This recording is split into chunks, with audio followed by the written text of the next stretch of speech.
whatever she said to you, what you felt for her mattered in the least. It was I who conquered your world, who set your warlords against each other to create destruction and chaos and hate.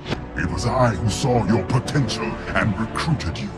And when I saw you needed only a nudge to become a truly hateful creature, then I sealed your fate. It was I who slaughtered your precious Ilana.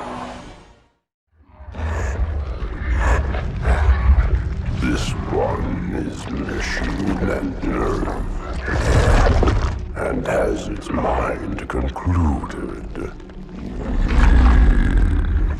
This one is but flesh and faith, and is the more deluded. There is much talk, and I have listened through rock and metal and time. Now I shall talk, and you shall listen. Ooh, such an insult. Let me know when you come up with something creative to call me, you sack of poorly packaged horse shit. Tell the missus I said hi. Schnuckums. Oh, harder, Daddy. I can suck your dick. Hey. Go fuck yourself. Only if you watch me. The truth of the matter is, I despise perfection. If something is truly perfect, that's it. The bottom line becomes, there is no room for imagination. No space for intelligence, or ability, or improvement. Do you understand?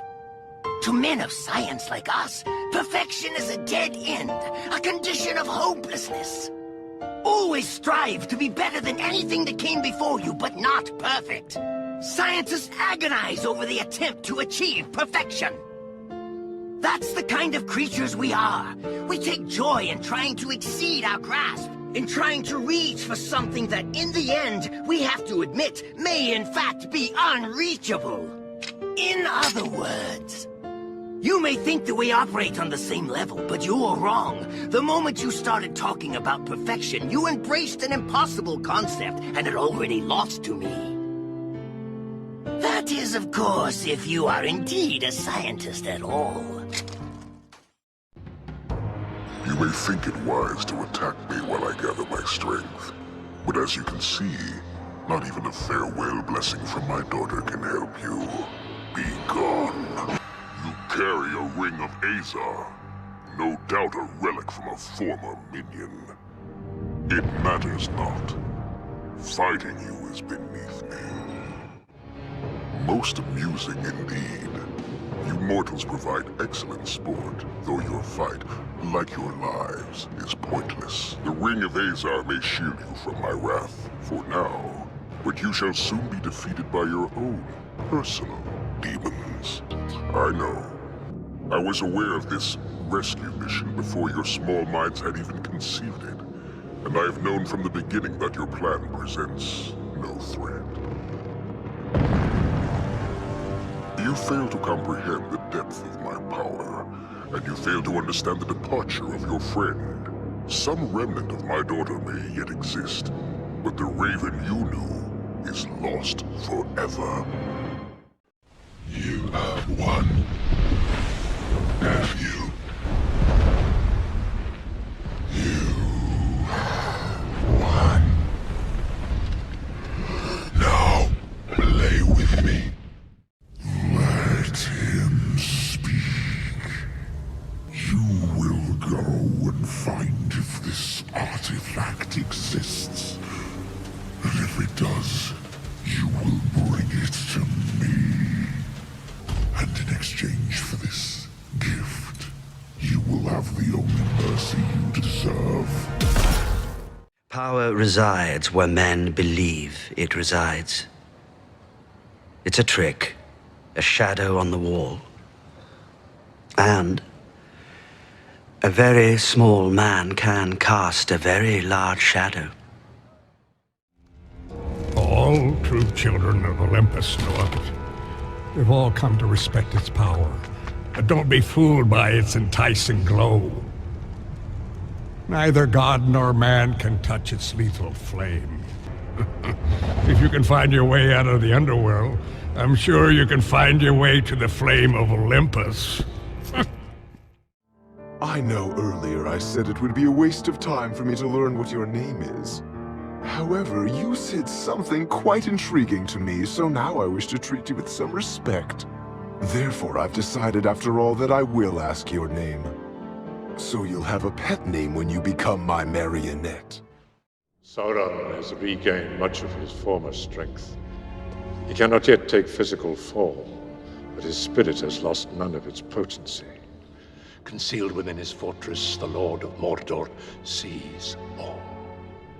His gaze pierces cloud, shadow, earth, and flesh. You know of what I speak, Gandalf. A great eye, lidless, wreathed in flame. Soon a rain of blood, the likes of which you cannot imagine, shall fall down upon you. It will be a storm of death. But take heed, struggler. Struggle, endure, contend. For that alone is the sword of one who defies death. Do not forget these words. My lord, I must caution against that. He is a wayward creature. He has atoned for his failures, but can a broken sword ever be made truly whole? Ask of me, and I shall give thee the heathen for thine inheritance, and for thy possession the ends of the earth. Thou shalt break them with a rod of iron. Thou shalt dash them in pieces like a potter's vessel. Be wise now, therefore, ye kings. Be admonished, ye judges of the earth. Serve the Lord with fear, and rejoice with trembling. Kiss the sun lest he be angry, and you perish in the way, though his wrath be kindled but a little. This can be over with one swing of my sword. Iscariot does not shirk when the enemy presents itself. I finally get it. Oh, you thought the ray sphere was gonna turn you into some sort of shiny superhuman. But instead it turned you into a 50-foot maggot. Ah, it's over! It's all over! I blew it again! Oh, I can hear Jameson's voice already. I tried to fight it.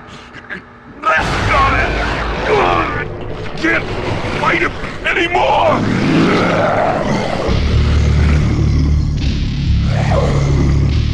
Again, innocence falls prey to the evil of Spider-Man. Rest easy, Brock. Venom is here.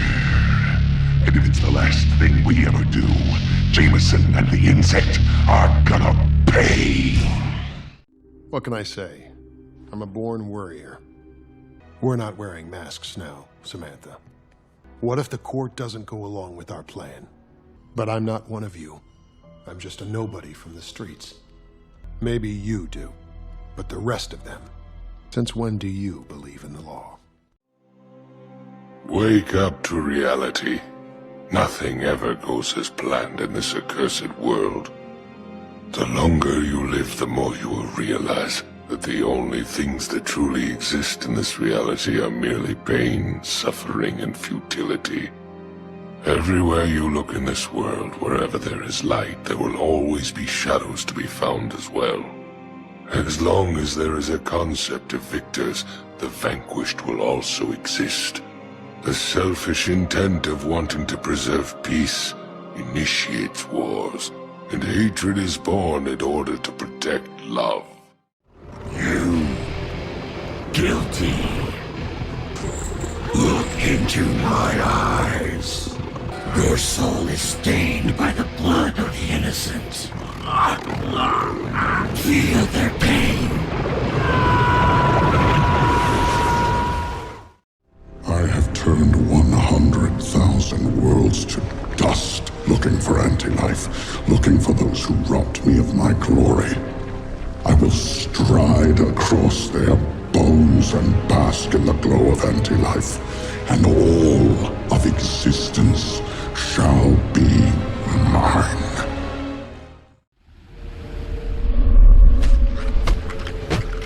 is only darkness for you, and only death for your people.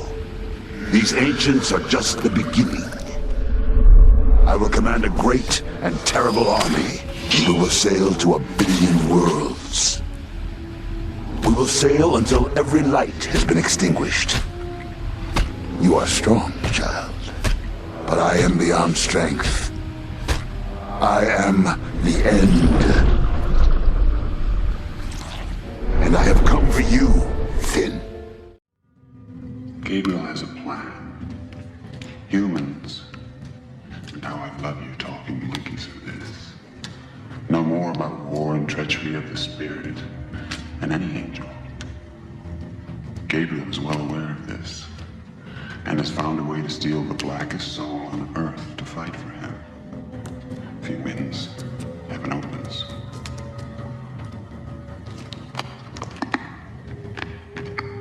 I know that this new heaven will just be another hell. You see, I'm not here to help you, little bitch, because I love you or because I care for you, but because 2 hells is 1 hell too many. And I can't have that. What I'm offering you is a chance not only to save Mary, but to finally open heaven to your kind. What do you say? We already know of Maloghurst's plot, for I see the past, and I see the future. The Tome of Fates holds the answer, the spell we search for. Kill him, brother. Take it. We can unpick it. No, let him serve us. For 1 drop of god blood, I have foreseen it. The sight of a god. The past, present, and future. All will be ours to see. As bad as things get, I can always come up with a way to make them a little worse. To master Oblivion, you must become Oblivion. Look into my eyes, and you'll see what I'm talking about. Can you wipe out that much red? Dracov's daughter. Sao Paulo. The hospital fire. Barton told me everything. Your ledger is dripping. It's gushing red, and you think saving a man no more virtuous than yourself will change anything? This is the basest sentimentality. This is a child's prayer. Pathetic. I won't touch Barton, not until I make him kill you. Slowly, intimately, in every way he knows you fear. And then he'll wake just long enough to see his good work, and when he screams, I'll split his skull. This is my bargain, you mewling quim. What do you know of Khorne's favor? I can smell the magic on you, seer. I'll take your skull. Keep your skull. Give me the bear. 1 skull for the throne. The rest are mine to collect. What will you do, father? You can no longer hide behind the skirts of the Thing. The hands of death could not defeat me. The sisters of fate could not hold me. And you will not see the end of this day. I will have my revenge! There is an idea of a Patrick Bateman. Some kind of abstraction. But there is no real me. Only an entity. Something illusory. And though I can hide my cold gaze, and you can shake my hand and feel flesh gripping yours, and maybe you can even sense our lifestyles are probably comparable, I simply am not there. Rest long and pray. Sailor strife. For when you awake, we begin the hunt. So you're the wretch that's given me such trouble. Thrash as you might, you will not keep me from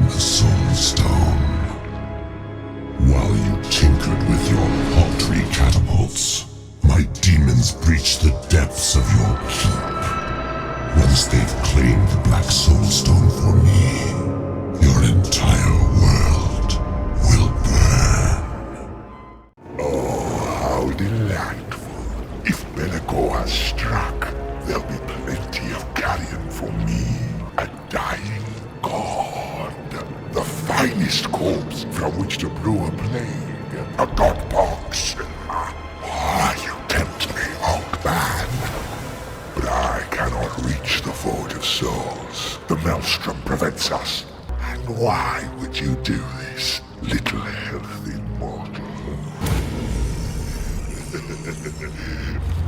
Blood for you, the body for me.